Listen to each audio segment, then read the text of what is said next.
Welcome back to the Rise Above podcast, where we hear the stories of athletes and leaders who have found a way to overcome adversity and rise above.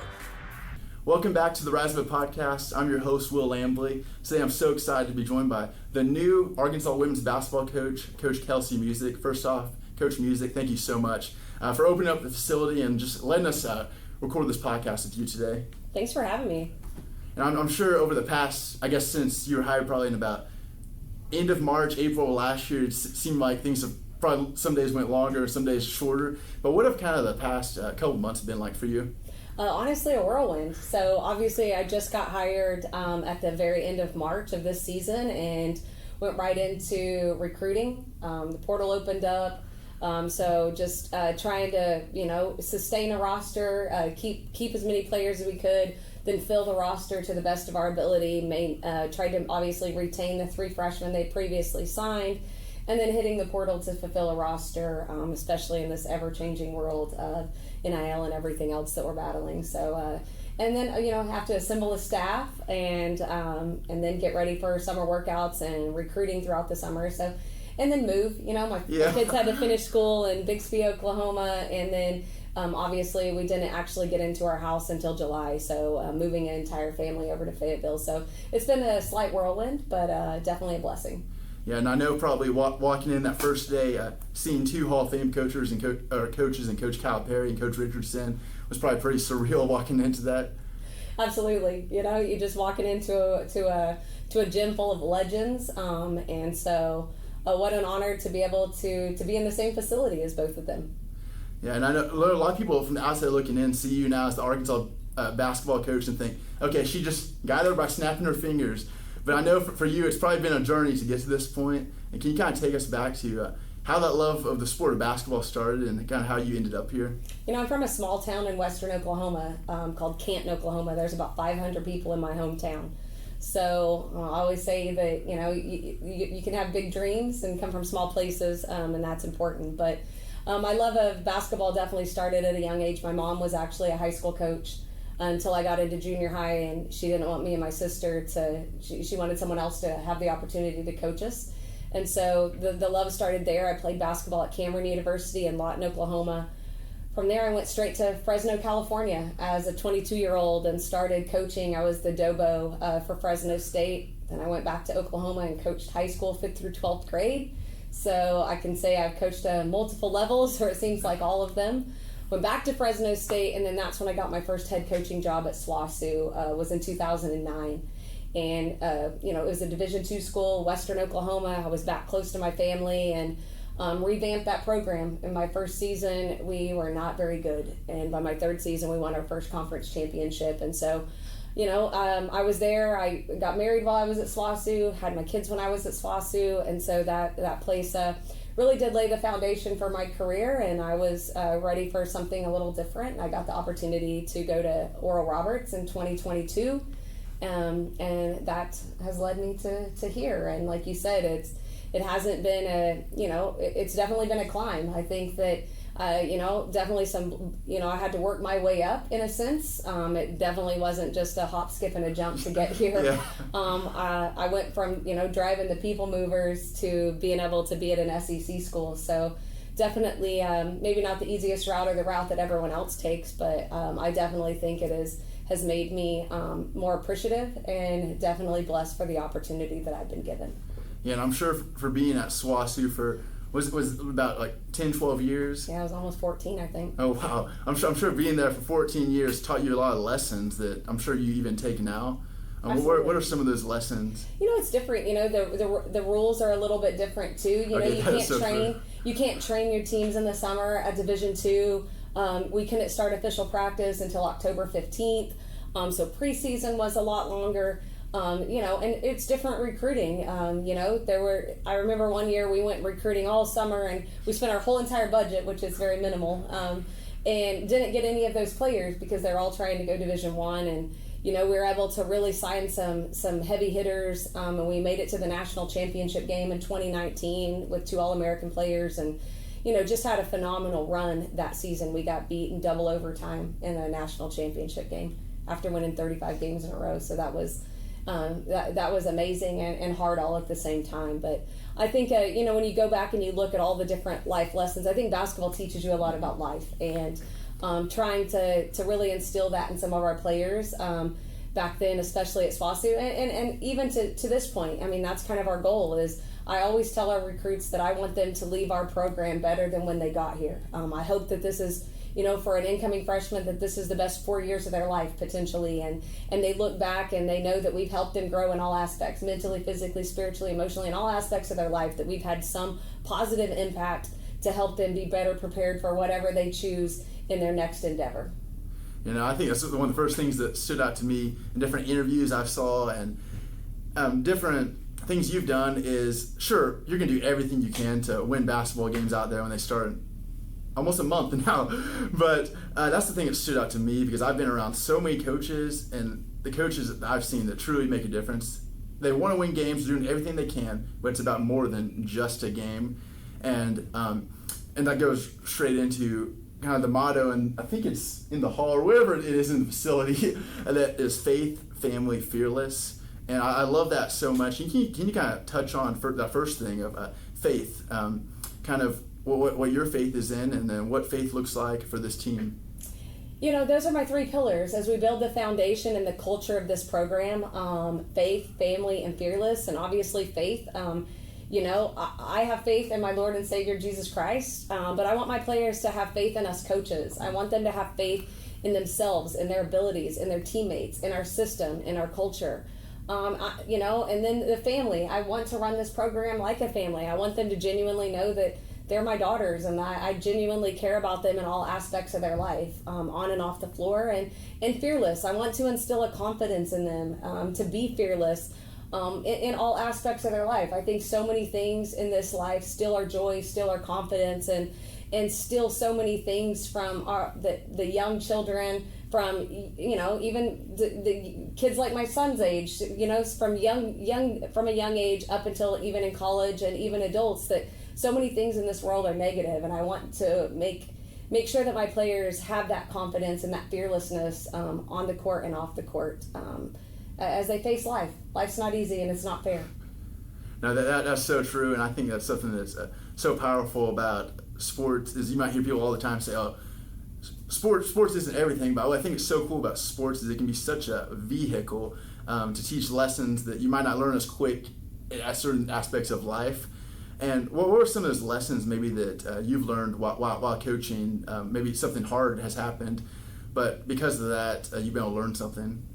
I think a lot of different things in life have happened. I remember when I first got to SWASU, one of my players lost her mom in the first couple of months I was there. That's hard. My stepson passed away in 2021. Losing a child is the hardest thing, in my opinion, this side of heaven. Going through hard things in life. I always tell my players that there's going to be hard. Getting in shape is hard. Doing the right thing is hard. Making good grades is hard. Winning is hard. A lot of things in life are hard. But usually what stops us from getting to the other side of hard is when you have that pushback, or you're trying to get in shape and you hit that little wall. Either you can keep pushing through and get to the other side, or you allow hard to stop you, hard to knock you down and not get back up. But what's on the other side of hard is usually something amazing, usually something glorious and awesome. But so many people don't push through the hard, and I think that's what stops us in life. No, that is so true. And when I've heard you say that in different things on Razorback basketball, social media, and different interviews, and I'm always reminded when you say that of something my dad told me a few months after I started losing my sight. That in the moment, it made no sense, but when I applied this advice, which goes right along with the advice you give your players, it was one of the best things that ever happened in my life. When I started losing my sight, I was making so many excuses of, I can't drive anymore, so I can't do that. Can't see, so I can't do that. And my dad said, well, the only way you can't do anything is to keep making these excuses. When you make no excuses and realize, like you said, on the other side of hard is a better version of yourself, then there's so much more you can accomplish and do in your life. I think you're a testament of that, of just continuing to show up. I'm sure some days haven't always seemed the easiest, whether it was at SWASU or ORU, and even now, like, I know for me, like a lot of people see like, oh, just putting a team together, it just happens. But I'm sure for you, as you've been assembling a team, there's hard work that goes into that. And can you kind of just talk to just the power of continuing to show up, whether you're assembling a team or going throughout a year? And I think showing up is half the battle, too. That's so you know, true. I tell my players all the time, like, we have an upfront no-miss class policy, but showing up, because so many people don't show up. Like you said, your dad made that perfect example. Like, you can keep making excuses, or you can show up and do what you can do. Like I told one of my players the other day in practice, I was like, so let's focus on the things that we can do, because there's a lot of things we can't do. There's a lot of things we can't control in life, but what can we? So what can we control and what can we do? And let's focus on those so that we can get something done. Because if we spend all of our time complaining or being negative or making excuses, we're not working towards the goal that we're trying to reach, and we're working in reverse. Like I asked my players before, I was like, how many of you drive your car in reverse? I mean, nobody. That rear view mirror is smaller for a reason. You don't drive your car in reverse. We got to look through the windshield. We got to move forward. And it's just like making a mistake on the court. If we dwell on the mistake we just made, we're not going to be able to get the ball back or do the next thing or make the next basket or whatever that might be. And so I think just our mind and being mentally tough and being able to push through hard things and not make excuses. And like you said, showing up. Showing up is half the battle, because some people don't want to show up. And grind and fight and battle. And I think that when we do and we get better, and I always say we just got to get a little better each day. We're not going to just climb this massive mountain in one single day. I mean, that's hard. But if you do a little bit each day, and we climb a little bit higher, get a little better every day, then we can look back and we know we're going to get to the top. No, that is so good. And it's such I love how you said about how there's a reason our rear view mirror is so small. And I think that's such a great reminder and of like the power in showing up. And I'm sure the best teams you've had have also been the teams like that are probably the closest and are probably testament to like that the only disability in life is a bad attitude. Yeah. Because and I think that's what's so cool about teams and you talked about at SWASU about how maybe you couldn't get some of these players because they wanted to go to the D1 level, but making the most out of who is on your team. And I was just so much reminded of this the other day as I was just thinking about a situation about how it could have been better. But then I was reminded about the story of David and Goliath, about how the story would have been completely different if David was the same size as Goliath. But because he was so little, and at what so many people consider a disadvantage, because of that, and him having to grab what he did have and put his trust not in what he could do, but what God could do. The story is amazing, and now what so many people talk about generations from here on out. And I love how you talked about that and just the overall culture of the team. And I know your second value is family. It seems like your own family is a huge part of your own life. As I know, like when you first came in, your family's walking up with you. Can you kind of just speak to like what your family means to you and just like the family atmosphere here? You know, my family means everything to me. If it wasn't for my family being able to embrace my job, I definitely wouldn't be where I'm at right now. And for my husband and my kids, you know, losing my stepson, losing Keenan was the hardest thing we've ever had to go through. And to get back up and show up every day, even when there are days when, you know, it could tear you apart, it could break you down to the point where you know, moving forward is the hardest thing to ever do. But, you know, we also have, you know, our other children that we have to show up for, and then it's hard for them too. And you look at that, like it wasn't just us as parents that lost a child, they lost a brother. And so as an entire family, going through something like that has definitely brought us closer. But at the same time, I mean, obviously my family is like I said, everything to me. And, you know, and I come from a tight-knit family back in Oklahoma. My grandma's still living, my parents are still there, they show up to as much as they can, and you know, my sister, my brother, we're just really a tight-knit family. And so growing up like that, that's something I wanted to implement in my coaching career. And so I want my players to know that we value them and we genuinely care about them and we want them to be successful, not just in this moment, but in their future. And like I said, hopefully, you know, 5-10 years from now, they still call and they check in and they text or they show up to a game, and those things matter. Those relationships and those moments I value and are extremely important. So the family type atmosphere, not just from our coaching staff, but all the way to our managers, our practice players, and our team especially, is extremely important. Yeah, no, I could sense that from even the time we walked in the building, and Sasha led us up here, and just how it just like from her talking about the team just seems like a family, and reminds me so much of Bible verse in Proverbs where it says, "A friend loves at all times, but a brother or sister is born for times of adversity."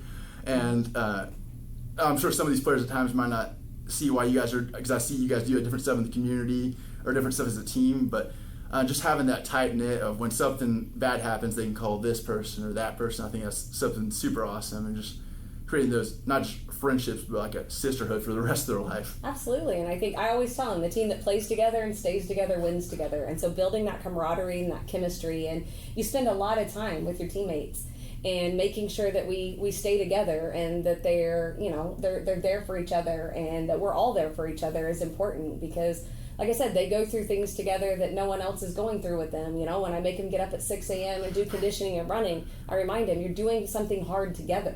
And that also helps to not just build mental toughness. It doesn't just help us get in shape, but that's helping our team chemistry and our camaraderie, because you're doing something hard together in the sisterhood, what you just mentioned. Yeah, no, I love that too, how you mentioned like getting up early and doing hard things together. And it goes great with a quote I think I heard you say whenever they were running or something the other day, and you said, if you want something you've never had, you have to do something you've never done. And as I was thinking about that quote, I'm like, we can apply that to literally every aspect of our life. Mm-hmm. If we want something that we've never had, to do something we've never done. And how has just pushing different players to do something they've never done, how has that like helped encourage you every day? You know, when you see them, when you see like the light bulb come on, you see them like something you've been working on or you've drilled, and then all of a sudden they do it. Like, I get so hyped for them, and I try to make sure that I tell them good job, and I encourage them, because I spend so much time correcting them. And we are critical as coaches, because that's our job, to correct and to fix and, to motivate, but also come behind and give them like, that's exactly what I was talking about. Did you just see that? Or to give them that confidence and that motivation that, hey, those things, I saw you, I see you. Even if it's a little thing, like a jump stop, whatever it might be. Like finding those little things that they do right and complimenting that, because it all matters. And all the little things make big differences.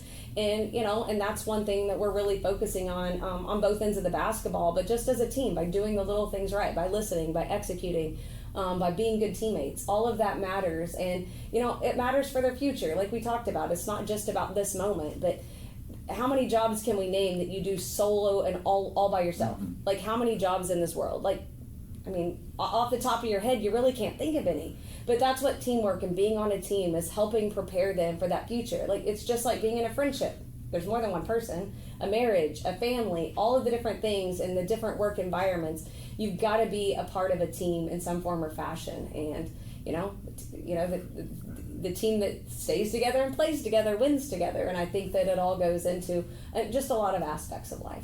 And that's so great. And it reminds me of the acronym for team of together, everyone achieves more. Mm-hmm. And I love how you relate it back to literally anything that we do in their life. They'll be on a team, and they'll have to see, how do we handle conflict? How do we handle adversity? But I think it's so cool that you're relating it back to that, because I know for me, whenever I started losing my eyesight, I kept playing football my last 2 years, and so many lessons I learned then, literally I apply to my life almost every day. So I think it's cool how they're able to look back and they're able to apply, okay, I had to get up at 6 a.m., I had coaches yelling at me, but we had to find a way to get through this together. Mm-hmm. And I think that's something that's so powerful that people can look at and say, oh, it's just basketball, but it can really teach, like you said, so many lessons that can carry them on even when things look terrible in their life. Absolutely. Like, for instance, my sister got breast cancer when she was 31, and praise Jesus, she's a survivor.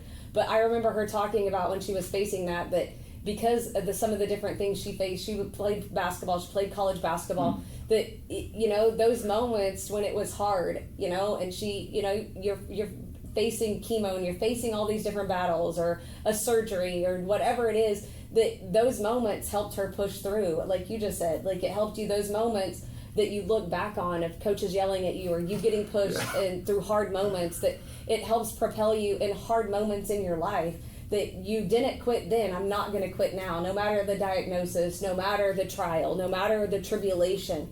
Because like you said, Jesus said, there will be trials, there will be tribulations. But at the same time, he is there. We have to turn to our rock, the one who's come before us, that's gone before us, that will go before us. All of those things matter. And but I like you said, when we face hard things, when you've been through hard things, it helps you propel you, because you go back to those moments that, man, I didn't quit then, I'm definitely not quitting now. That's so good. Such a great reminder, I know, for myself and everyone listening. And as you guys are about to start this upcoming season, if there's one thing you'd like to see the team get accomplished, whether it's on or off the court, what's something you'd just love to see the team do in this first year? I think to know that they can do more than they think. Like when I look back at one of the Bible stories that I love to relate it to is, when Jesus fed the multitudes. He didn't start out with a lot, obviously, but he took it and he turned the loaves and he fed the multitudes, and there was still left over, and you broke bread and he was able to, to feed the multitudes.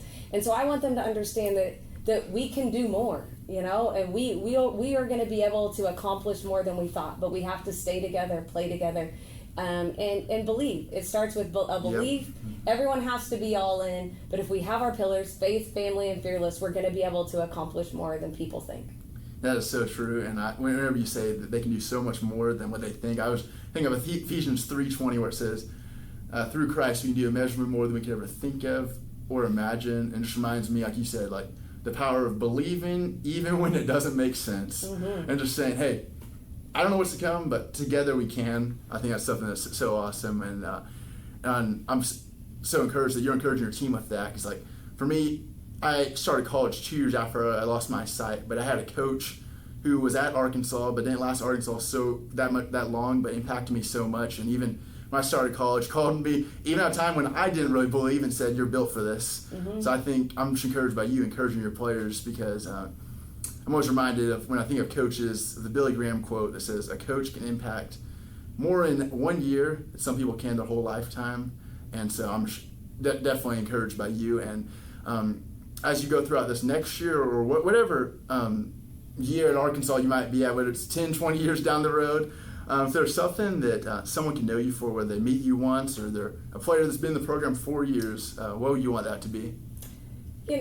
I think that, joy. Like I always want to have passion and energy, and I think that I always try to lead with a smile, and just that energy and that passion is always going to be there on a good day or a bad day.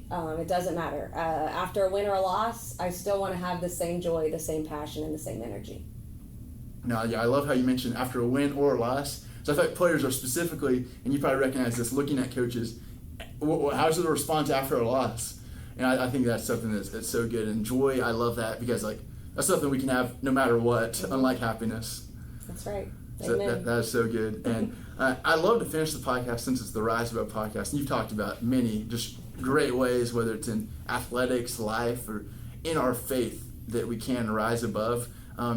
What would just an encouraging message from you be to someone that's listening to this today, that whether it's just something in their life they never expected to happen, or just an issue, or just something that they're like, why is this going on? What would just your encouraging message be for them in their season to just rise above what they're facing?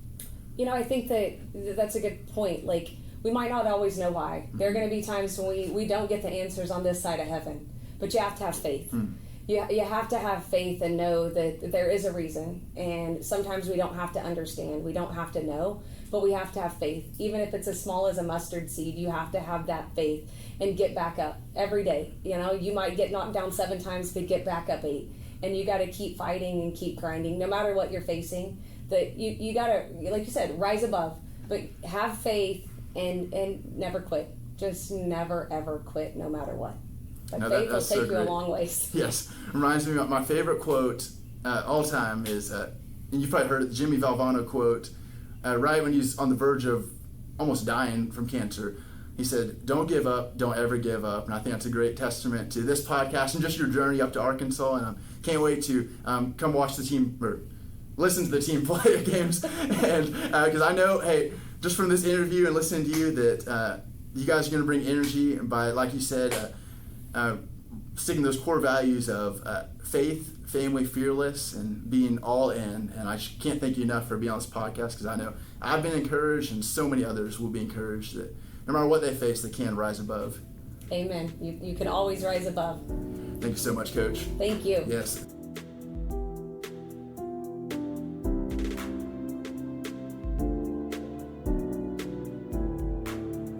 Thank you to everyone who has listened to this episode of the Rise Above podcast. If you want to hear this episode and many more like this in the future, you can continue to support the Rise Above podcast by subscribing on YouTube or wherever you listen to podcasts at, and writing a review of a way this podcast has helped you in your own life. And one final thing you can do is share this podcast with someone else. Because the awesome thing about rising above is when you're truly able to rise above in life, you're not just doing it by yourself. You're bringing others along the way. So as I'm trying to help others rise above, and others are helping me rise above, you can also do your friends a favor and help them rise above by encouraging them with this podcast.